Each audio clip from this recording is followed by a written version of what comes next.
Shalom. Shalom.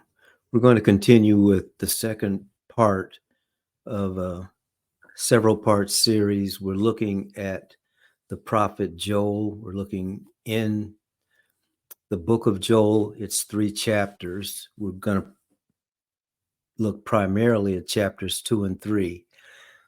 But as we continue with our lesson, we also are going to read during this session from Joel chapter 1.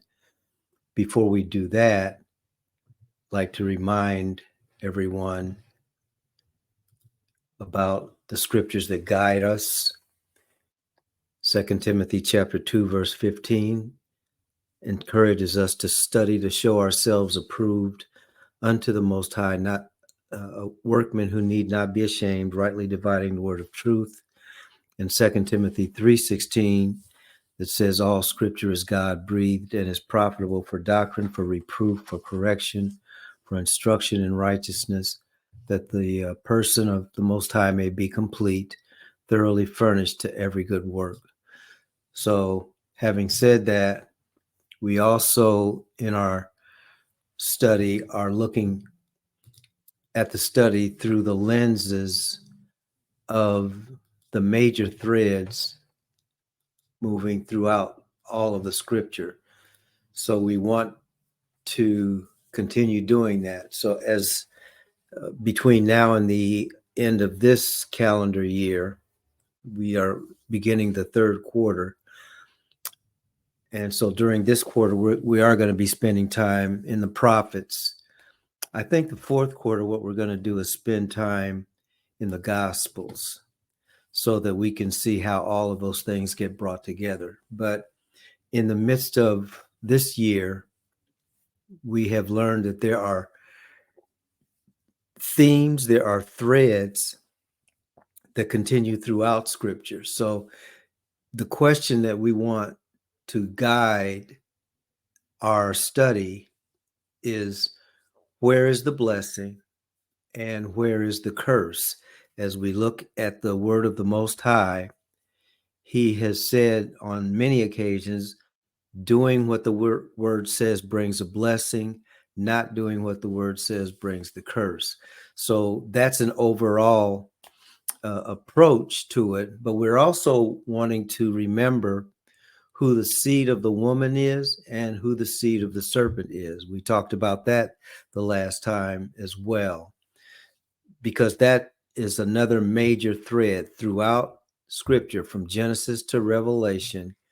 We are going to see the serpent's seed and how it is operating, and we're also going to see the seed of the woman and how the seed of the woman, which is where the blessing of the Most High resides, how it is manifested throughout Scripture. So we talked about a couple of them the last time, but this slide, as I had promised, is going to be a little bit more in detail, and then we'll go to the Scriptures. But under who is the seed of the woman, what is the genesis, if you will, of that question? It is in Genesis chapter 3, when the Most High confronts Adam and says, what have you done? Because Adam said that he was afraid when the Most High called his name and wanted to know where he wanted him to identify himself. The Most High knows everything. Okay. But he wanted Adam to, and the man and the woman at that point, to identify themselves as in terms of where they were with what he told them to do. And Adam said, in essence, I messed up because I ate the fruit from the tree of the knowledge of good and evil that you told me not to eat of. And the Most High asked him, why'd you do that? And then he pointed to his wife and said, she took it and ate it and then gave some to me and I ate. So then he asked the wife, well, what did you do? And she said, the serpent beguiled me and I ate. And so then the Most High speaks directly to the serpent, and he says, because you have done this, then he pronounces a curse on the serpent. I wasn't intending to get into this part. This is just to give the foundation for what we're talking about on this lesson. But something really important, another really important precept is found in that confrontation between the Most High and his creation. Okay. And the precept is the man and the woman were not cursed as a result of what they did. The serpent was cursed because of what the serpent did. Now, because of what man and woman did, the man was told, because of you, I am cursing the earth. And now that which was supposed to be bountiful for you, you're going to have to work with the sweat of your brow to bring out of the land what should have been just right on the surface for you to just pick and eat and keep that going. So there was no curse on the humans. Okay. And that's important. But he also told the serpent, he was speaking specifically to the serpent when he said, your seed is going to bruise the heel of the seed of the woman, and the seed of the woman is going to bruise the head of your seed. That's the theme that goes all the way through scripture. That common occurrence that the Most High spoke to the serpent is what we're still under today. And so that's why it's helpful for us to know at all times who is this seed of the woman and who is this seed of the serpent. So we have some examples here. The first time the seed of the woman is manifested is in Abel, because Abel was given a task to do. He did it, and the Most High accepted it. Cain was given that same task to do. He chose not to accept it.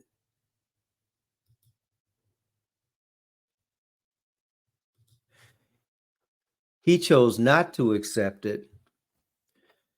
And as a result, he ended up killing his brother. So the seed of the woman are those who are underneath the blessing. The seed of the serpent are those who make the choice to live their own way. So that first was manifested in Abel or Abel and Cain. The next time it happens between Isaac, who was the seed of promise of Abraham, and Ishmael, who was also Abraham's son, but he was the son of the bondwoman, not the son of the free woman. And so the blessing of the covenant is part of the heritage of the seed of the woman, not the seed of the serpent. So Ishmael began to, well, it actually started with Ishmael's mother, but the jealousy led his mother and him away from the blessing that Isaac was under. Isaac had two sons. He had Esau and he had Jacob. And so Jacob represents the seed of the woman. Esau represents the seed of the serpent, because Esau sold his birthright for a bowl of pottage or stew. Jacob's name was changed by the Most High to Yasharel or Israel. Esau's name became Edom because of his behavior, which was again outside of the will of the Most High. Jacob stayed with the seed of the woman, Esau went with the seed of the serpent. So as you can see up to this point, in some cases, the only difference is where that soul wants to reside, because they may come from the same source. As a matter of fact, they do come from the same source, because the source is the Most High. Good and evil come out of the Most High. And it's when the good, which has to do with obedience to the will of the Most High, is manifested, then that is represented as the seed of the woman. When evil or disobedience is manifested, that is the seed of the serpent. And actually, a better word would be when rebellion. So we go on down, and we can see that David was a part of the seed of the woman, but Solomon made a choice by worshiping other gods brought to him by his many wives. And so therefore Solomon found himself in the seed as the seed of the serpent. David's son Rehoboam was a part of the seed of the woman, but his hard-headedness caused another individual named Jeroboam to be a ruler over Israel. This is where the 12 tribes broke up, and the tribe of Judah and Benjamin stayed on the side of the seed of the woman. The rest of the 10 tribes were on the side of Jeroboam. But if you look at the history from Jeroboam through the rest of the kings in Israel, they all did evil in the sight of the Most High. There was no one that did righteously in the sight of the Most High. Rehoboam also did evil, which is why it was taken from him, but it was taken from him because his father Solomon was over here. All right. So, and then as we go on, we know once those once that division happened, the seed of the woman came through Judah.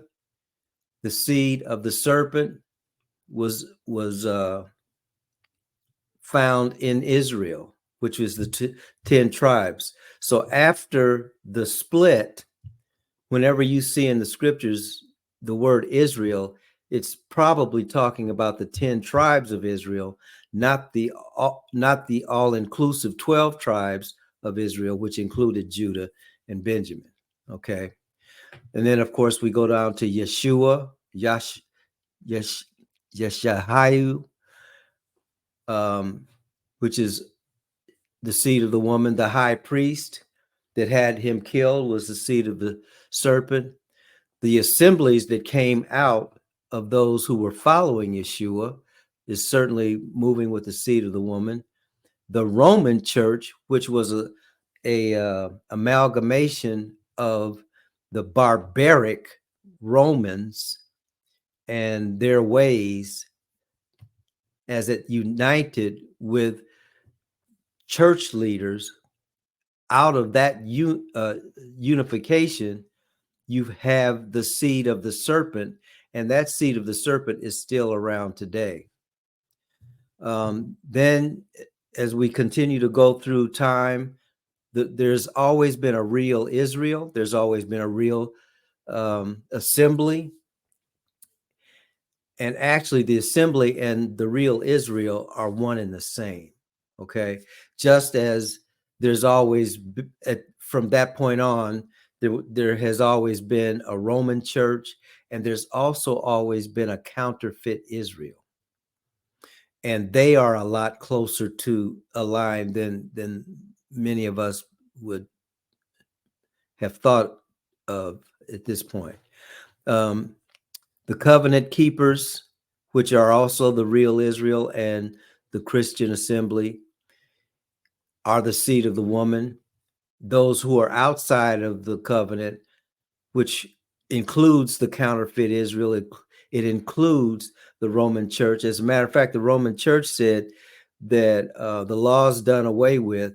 That's where that teaching came from, by the way.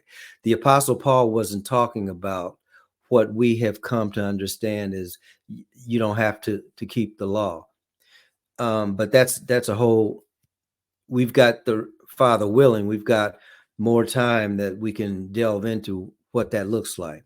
And then finally, the citizens of the kingdom of the Most High are part and parcel, and actually are the seed of the woman, and the seed of the serpent, ultimately anyone who is a list existing in outer darkness. If you remember, Yeshua used to talk about there will be weeping and wailing and gnashing of teeth. That all happens in outer darkness. Where's outer? It's outside of the kingdom. All right. So those, whenever we're going through the scriptures, this theme is playing itself out. The theme that there is the seed of the woman that can be identified, and that there is simultaneously the seed of the serpent, which also can be identified. Okay,